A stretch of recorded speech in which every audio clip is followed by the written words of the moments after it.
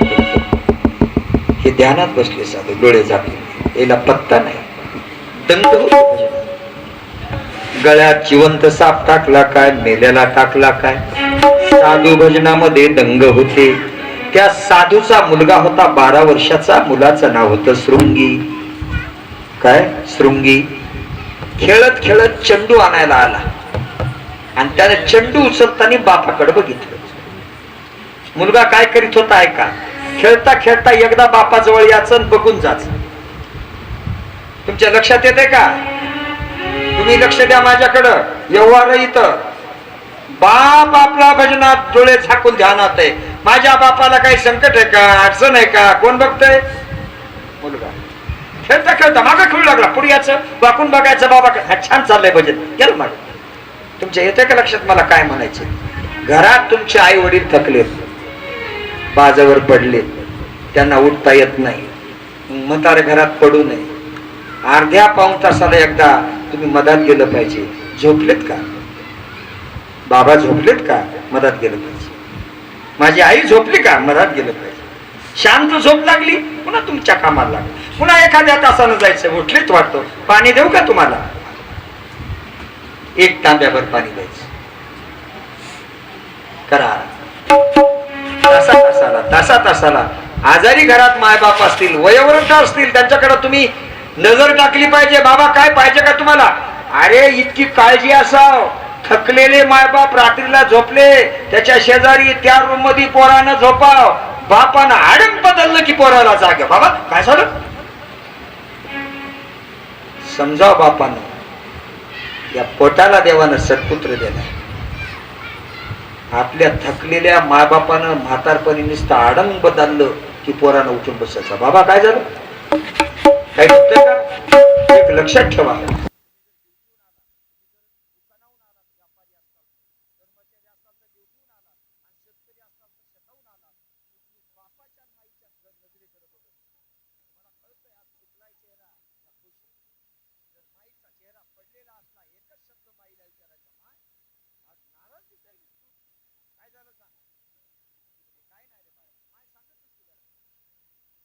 एकदा विचारा, दोनदा विचारा, तीनदा विचारा. माईला खोट घेऊन विचारा. माय तुला माझ्या गळ्याची शपथ आहे, तुझा चेहरा बघाय सांग. एक लक्षात ठेवा, कोणतीही गोष्ट माईनं लपून ठेवली, लेकराने शपथ घातल्या सांगत. माय तुला या लेकराची शपथ आहे सांगताय. माय म्हणजे काय नाही, तुझी बायको लई खोटी सांगून सांगत नाही. म्हणजे लेकराचा संस्कार शपथ घातली. माय सांगती काय नाही रे, तुझी बायको लई बोल बाळ्या काही नाही.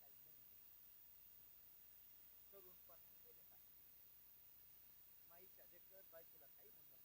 एकदा सोपा घरात नेऊन एकदा तर तुमचा पतीपणा दाखवा. एकदा तरी सत्पुत्र जागा होऊ द्या तुमचा. आणि तिला समजावून सांगा ती तुमची शत्रू नाही, ती तुमची धर्मपत्नी आहे. मला म्हणायचं नाही ते व्हायरल होईल एखादं वाक्य आणि मजा कशी मिळा लागेल एखादा. आता हे लय अवघड झाले आमच्या लोकांना. माझं वाक्य तपासून ऐका तुम्ही जरा. आपल्या पत्नीला काळजीनं सांगा, अरे तुला जे हे धर्मपती मिळालाय ना, तिनं 9 महिने गर्भात सांभाळलाय आणि लहान्याचा मोठा एवढा मोठा केलाय. तेव्हा तुझ्या कपाळाला कुंकू लागलंय. त्या तुझ्या कपाळाच्या कुंकाचा वास मी लहानपणापासून तिने सांभाळला. माझ्या माईची काळजी घे रे. कोणाला? तुमच्या बायकोला म्हणून एकदा दम धरायचं शिका. एकदा मायबापासाठी धाडस करायचं शिका. एकदा मायबापासाठी कुठंतरी झुरायचं शिका. अरे ज्या वेळेला तुम्ही लहान होतात ना, त्यावेळेला हाडाचे काढ केले रे मायबापांनी. ज्या वेळेला तुम्ही बारगळ होतात ना, बावळट होतात ना, खोडील होतात ना, अवखळ होतात ना, त्यावेळेला तुम्हाला सांभाळलंय रे तुमच्या मायबाप. सांगू का, जगात अनंत प्रकारच्या गुन्ह्यांना माफ करणार एकच कोर्ट आहे आणि ते कोर्ट माझ्या आईचं हृदय. आईचं हृदय. आईच्या हृदयात, बापाच्या काळजात लेकराचे मोठमोठ्याने गुन्हे माफ होतात. नरी त्या मायबापाची काळजी. माझा विषय काय चाललाय लक्षात ठेवा. पोरग माग खेळत होतं, पुढे येत होतं, बापाकडे बघत होतं, खेळायला जा. शाबास, मुलगा पावा तर असा बाबा. माय बापे सांभाळी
म्हातारपणी या जीवाला आधार असा इतका लोभ असतोय हो महत्वाचा लेकरावर. ऐका ना, ते शृंगी नावाचा मुलगा 12 वर्षाचा चेंडू घ्यायला समोर आला आणि बापाकडे पाहिलं तर बापाच्या गळ्यात मृत साप टाकलेला कोणतरी मुलानं पाहिला आणि मुलाचा राग भडकला.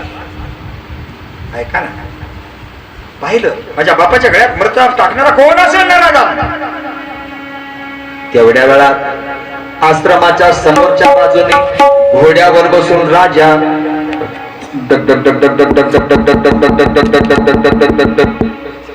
घोडा जात होता. आलं लक्षात, माझ्या बापाच्या गळ्यात मृत साप राजा परीक्षेने टाकला. राग आला, शाप दिला. श्री शृंगीरुवाच येते लंघितन मर्यादं तक्षकं सप्तमे हानी दंशतं तक्षकन पादे लीलिहानन विषाननः. ज्या राजानं साधूची विटंबना केली त्या राजाला, मानवी मर्यादेचं उल्लंघन केलं त्या राजाला, आजपासून 7व्या दिवशी सर्पदंशानं मृत्यू होईल.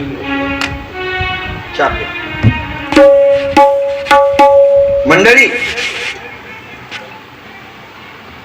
परीक्षिती राजाला श्रमिकाच्या मुलानं शृंगीनं 12 वर्षाच्या पोरानं शाप दिला आणि समाधीतून श्रमिक साधू जागे. डोळे उघडले, मुलाकडे पाहिजे. बाळ बोला बाबा. बाप लेकाचा संवाद ऐका. झाला विषय आपला, वेळही संपली आपली. 15 मिनिट 10 मिनिट. प्रसंग लक्षात घ्या. एकाग्र व्हा. समाधीस्थ बसले वडील होते, ना होतं श्रमिक. बर काय, मुलगा 12 वर्षाचा खाली होता. श्रमिकानं वरून मुलाकडे पाहिलं. बाळा बोला बाबा. डोळे लाल दिसतात. होय बाबा. रागावला तर नाही? रागावलो बाबा. अरे साधून रागवायचं नसतं. होय बाबा. मग का रागावला? कारण आहे बाबा. ऐका, बापानं विचारलं काय कारण आहे? बाबा अधर्म घडलेल्यांना शाप दिलाय. शाप दिला? होय बाबा. अरे साधून कुठं कोणाला शाप द्यायचा असतो? ऐका ना मंडळी, साधून कुठे कोणाला शाप द्यायचा असतो? कोण म्हणतंय?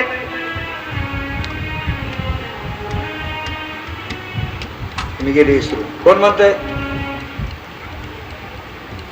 श्रमिक म्हणायला, साधू म्हणायला. कोणाला? शृंगीला.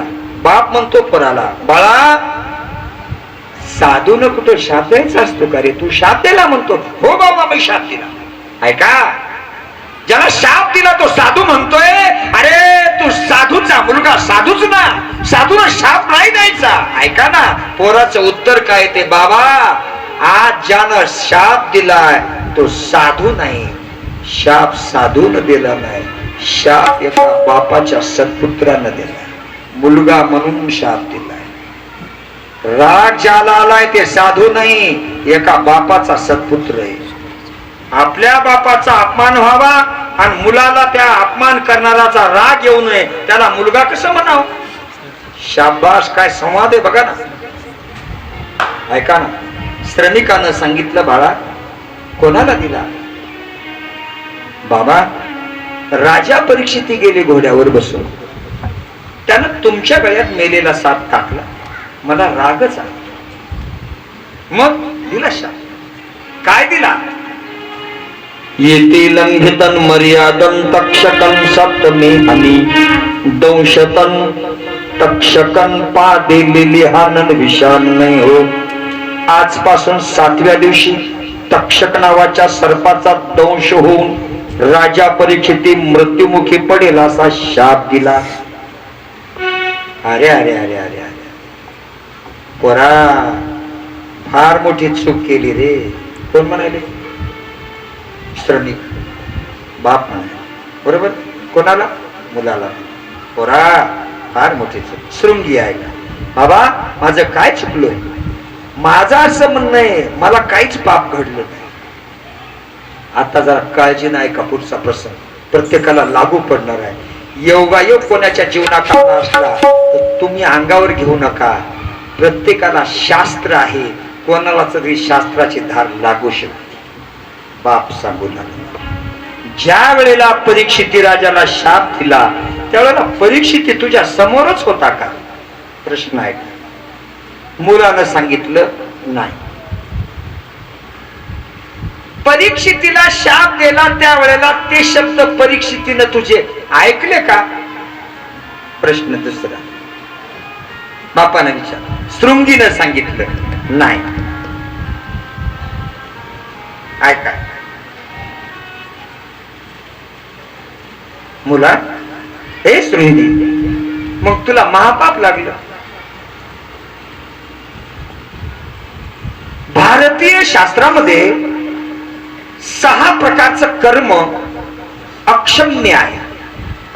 भारतीय शास्त्रामध्ये 6 प्रकारचं कर्म जर घडलं, 6 पैकी 1, देवाला त्याच्यावर कोप होतो आणि देवाचा कोप माणसाला सहन होत नाही. बाप सांगायला मुलाला. मुलगा म्हणला, बाबा सांगा तुमचे कर्म, मी त्याच्यात बसतो का. ऐका. अग्रदाने गरदाने धनगारा अपहरणे गारा घालून मारणे शस्त्रधारी हो निवदारते.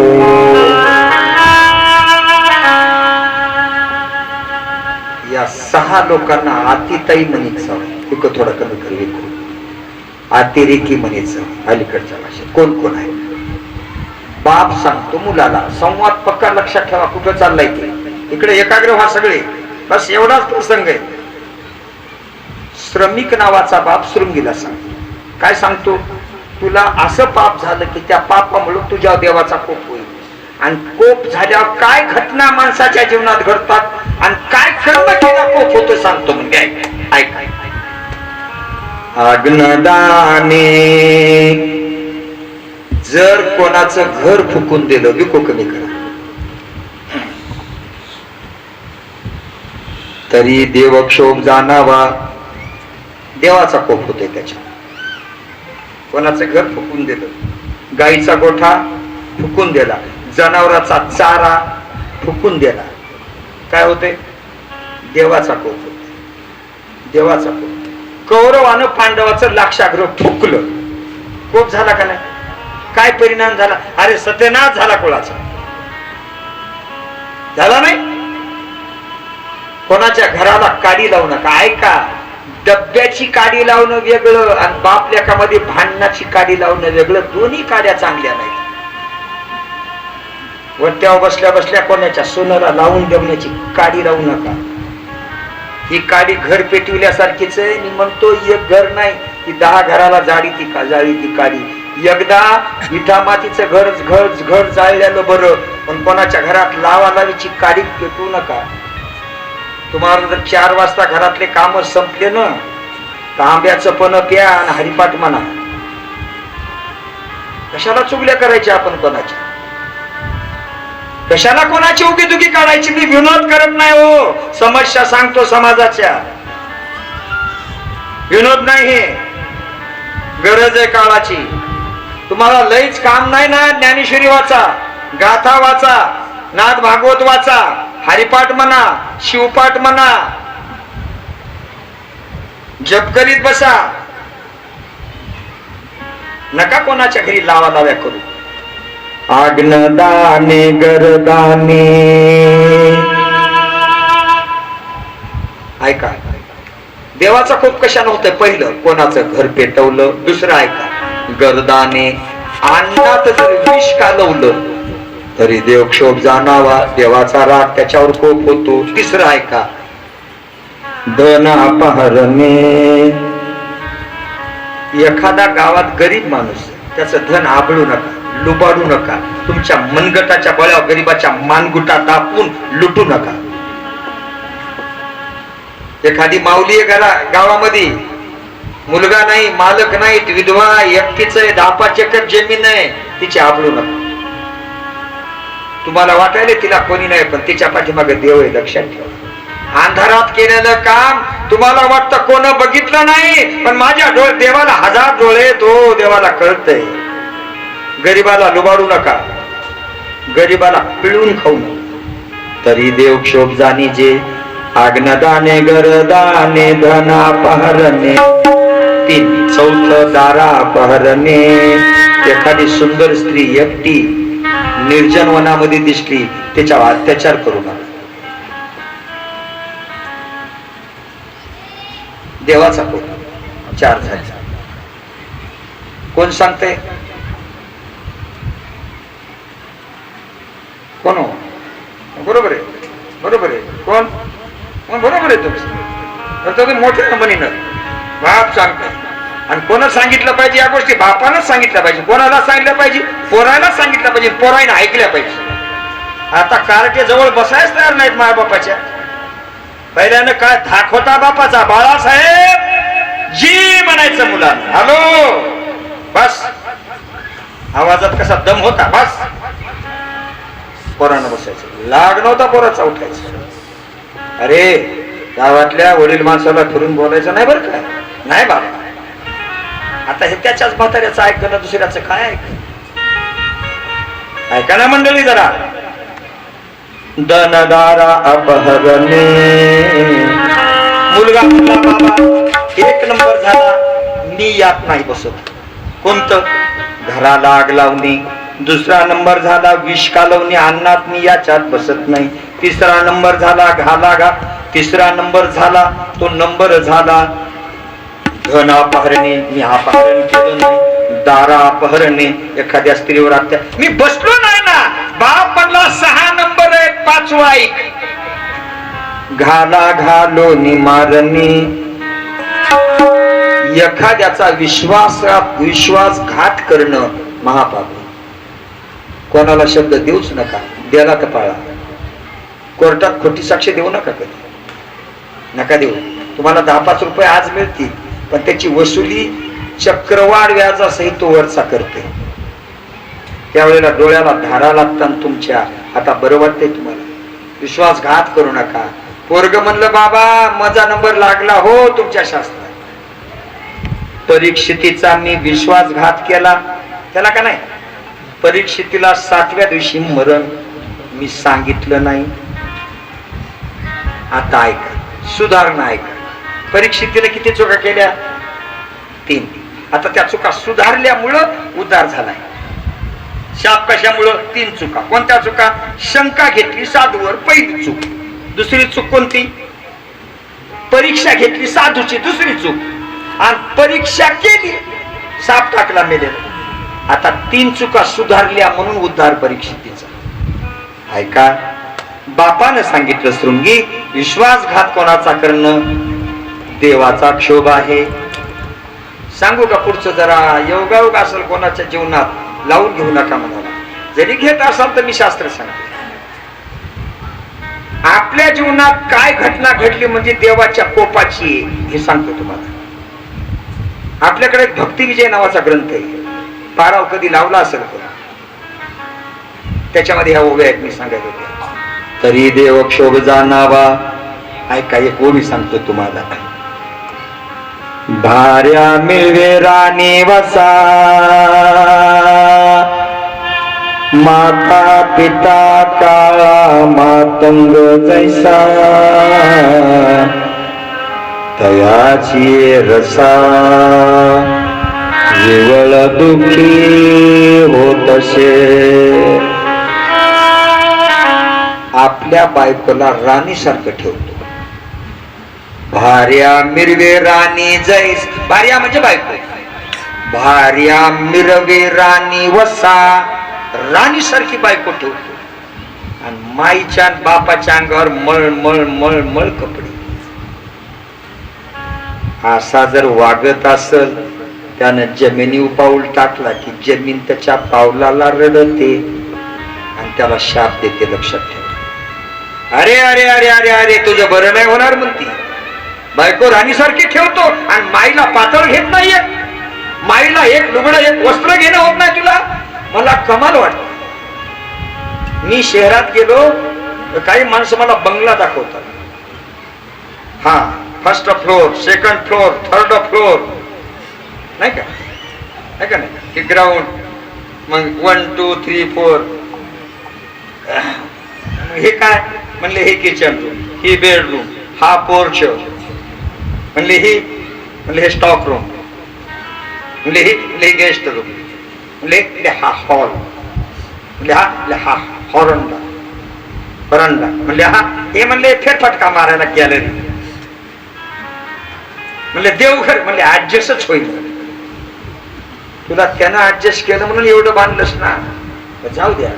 बऱ्याच लोकांना मी विचारित असतो कुठे गेल्यावर, का हो साहेब शहरात आई वडील आहेत का तुम्हाला? सूट बुटवरला साहेब सांगतो, आहेत ना. त्याची भाषा नुसता बोलण्याचा थाट, हो आहेत ना. मग नाहीत काही तर नाही, त्यांना शहरचं वातावरण ऍडजस्ट होत नाही म्हणतात. तुला लाज वाटते का? लाज जराशी.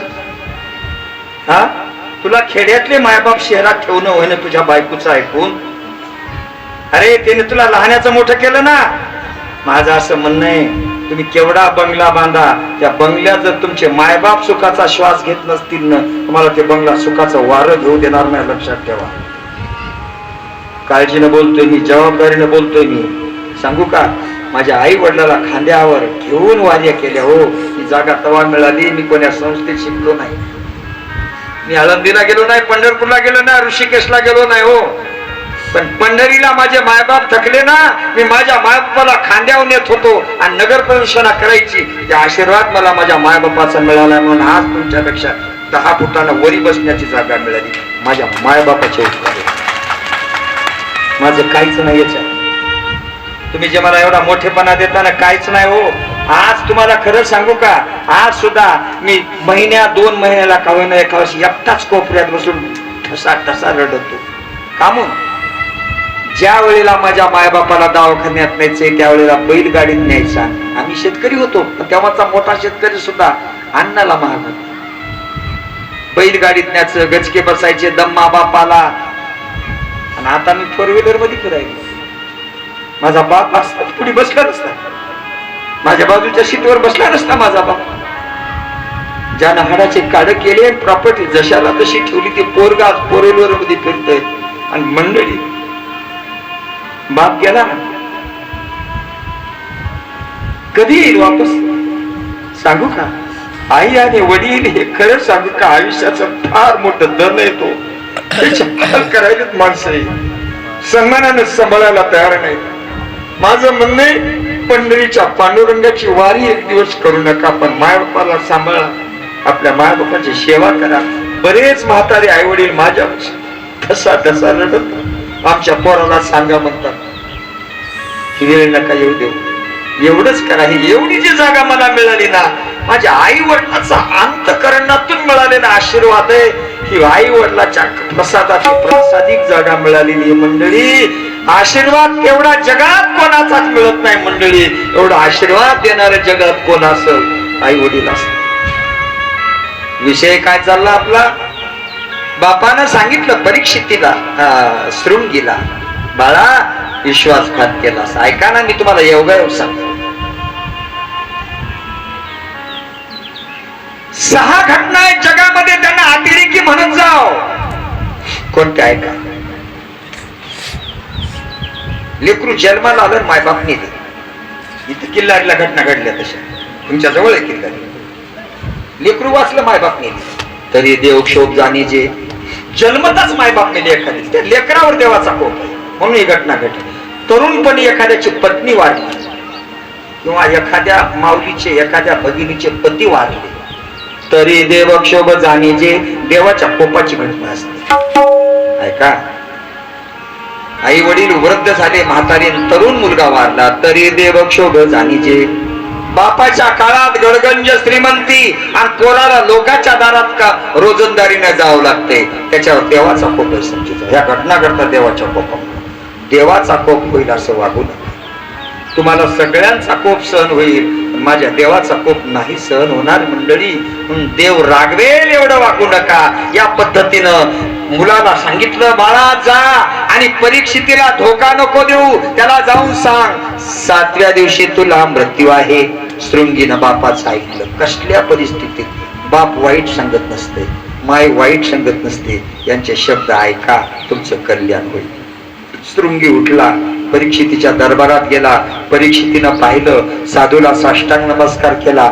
विनयानं शोभते विद्या,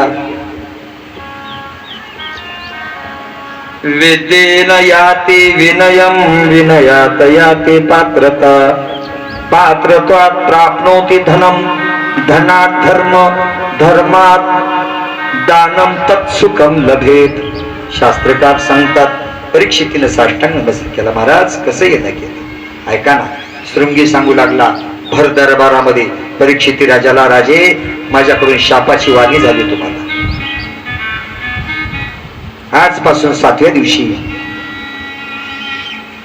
सर्पदंशानं तुमचा मृत्यू आहे. दंशतंतक्षकण पादे लेलिहान निशान नैह.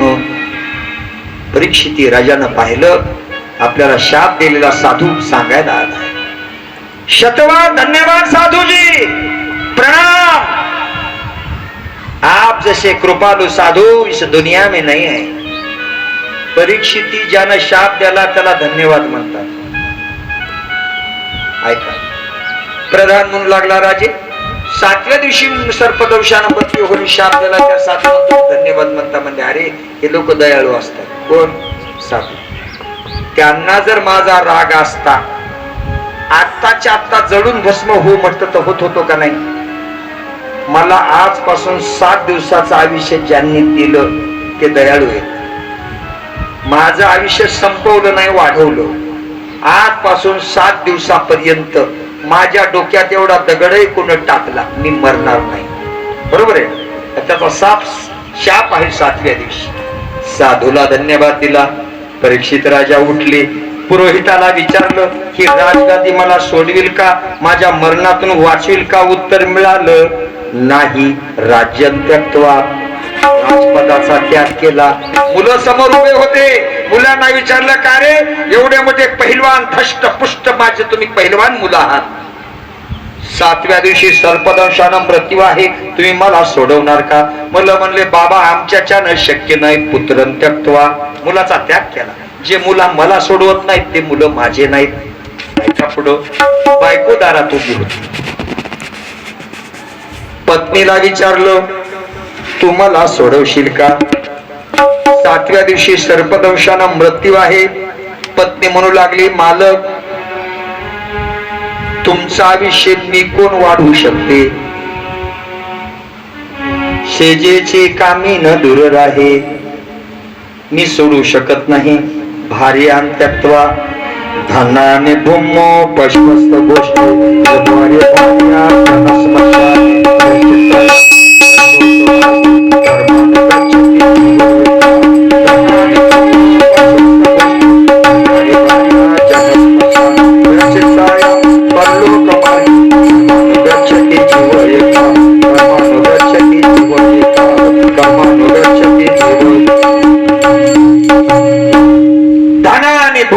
पश्वस्त गोष्टी, किती पैसा कमवा.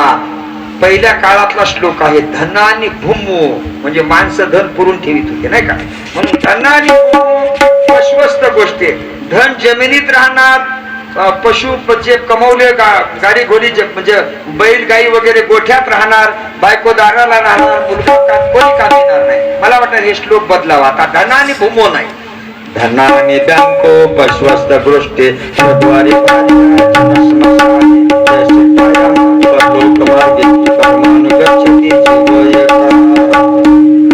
धनाने बँको, धन बँकेत राहील.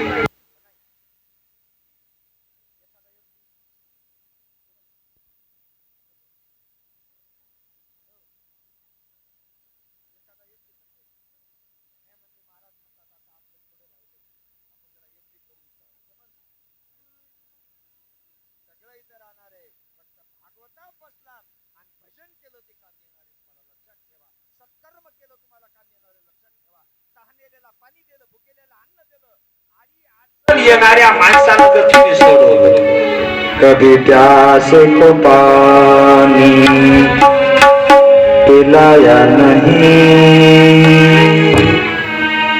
बाद अमृत पिलाने से क्या फायदा. मैं गंगा काशी हरिद्वार गया, गंगा नहाते हुए आ गया, तन धोया मगर मन धोया नहीं. शरीर धुतलं गंगेमध्ये शरीर, पण मन तसंच मळालेलं. तन धोया मगर मन धोया नहीं, बाद गंगा नहाने से क्या फायदा. कभी गिरते हुए को उठाया नहीं, बाद गंगा नहाने से क्या फायदा. कामी येणारं कर्म करा जीवनात. परीक्षितीनं सगळं पाहिलं आणि सोडलं सगळं. राज्यं त्यक्त्वा, धनं त्यक्त्वा, पुत्रं त्यक्त्वा, भार्यां त्यक्त्वा, सगळं परीक्षितीनं सोडलं. परीक्षिती निघाले गंगेच्या काठेला. परीक्षिती राजाला आता शुकाचार्य भेटीला येणार. बोलता बोलता थोडा वेळ माझ्याकडून पुढे गेला. आज गावातील कोणत्यातरी सदग्रस्ताचं ग्रामभोजन आहे, त्यांनाही वेळ लागतो. हे सगळा गाव जेव घालायचा, काही आमंत्रित लोक येतील, बरोबर आहे ना, त्यांना जेव घालायचं. सांगू, अन्नदान फार श्रेष्ठ दान आहे. म्हणून भागवतामध्ये भागवत झालं आणि इथं ऐकणारे लोक अगोदर जेव घातले, हे सगळ्यात सत्कर्म मोठे. नंतर आमंत्रित निमंत्रित. हे जे एवढं मंडप भरला नाही हा माझ्या माऊल्याचा, यांनी 3 तास झालं कथा श्रवण केलेली आहे. तुम्ही कथा झालं की तर पंगत बसवता, त्यांना जेव घालता. उमरगा ग्रामवासियांना खरंच मनपूर्वक धन्यवाद. छान आपल्याकडून अन्नदान होतंय. नियोजन चांगल्या प्रकारचं आहे गावाचं, अगदी छान मस्त. शिस्त खूप चांगल्या प्रकारची आहे. आणि महत्वाचं म्हणजे या उमरगा गावातल्या महिला मंडळी, माता मंडळी, तुम्हाला या लेकरांचा साष्टांग नमस्कार, तुमच्या चरणाला नतमस्तक होतो. किती शांत बसता तुम्ही, किती शिस्ती श्रवण करता तुम्ही. आणि पाठीमाग काय भजन म्हणतात या माता मंडळी, मस्त छान. मी अनेक गावं फिरतो, पण इतका आनंद मला कोण्या गावात महिला मंडळीकडून प्रतिसादाचा मिळाला नाही. त्याबद्दल पुनश्च एकदा मनपूर्वक धन्यवाद. ऐका, उद्याची सूचना देतो. आज 3 दिवस झाले. उद्या श्रीमद भागवत महापुराणाचा 4था दिवस आहे. अर्थात भागवताच्या साप्ताहिक क्रम परंपरेनुसार भागवताच्या 4थ्या दिवसाला 10व्या स्कंदाला सुरुवात असते आणि 10व्या स्कंदाला कृष्ण जन्म करून सांगता 4थ्या दिवसाची करायची असते. म्हणून उद्या श्रीमद भागवत महापुराणामध्ये आपल्याला श्रीकृष्ण जन्म सोहळा करायचा आहे. ऐका, काही कथा सांगता येतील, काही कथा आपण थांबून पुढे जाऊ. 7 दिवसामध्ये सगळं भागवत सांगणं शक्य नाही, कारण भागवत म्हणजे फार मोठा सागर आहे. 12 महिने रोज 4 तास कथा सांगितली तरी होत नाही. एवढा विशाल ग्रंथ असेल, त्याचं नाव भागवत महापुराण आहे. लक्षात ठेवा. म्हणून आपल्याला जमेल तितक्या कथा घेऊ, पण निवांत घेऊ. माझा एक अशी पद्धत आहे, 10-5 कथापेक्षा घाईत घेतल्यापेक्षा 2-4 कथा छान सांगायची निवांत, म्हणजे तुमच्या अंतःकरणाला रुजल्या पाहिजे. ते महत्वाचं आहे. कोणाला वाटेल थोड्या कथा कमी व्हायला, हो द्या ना.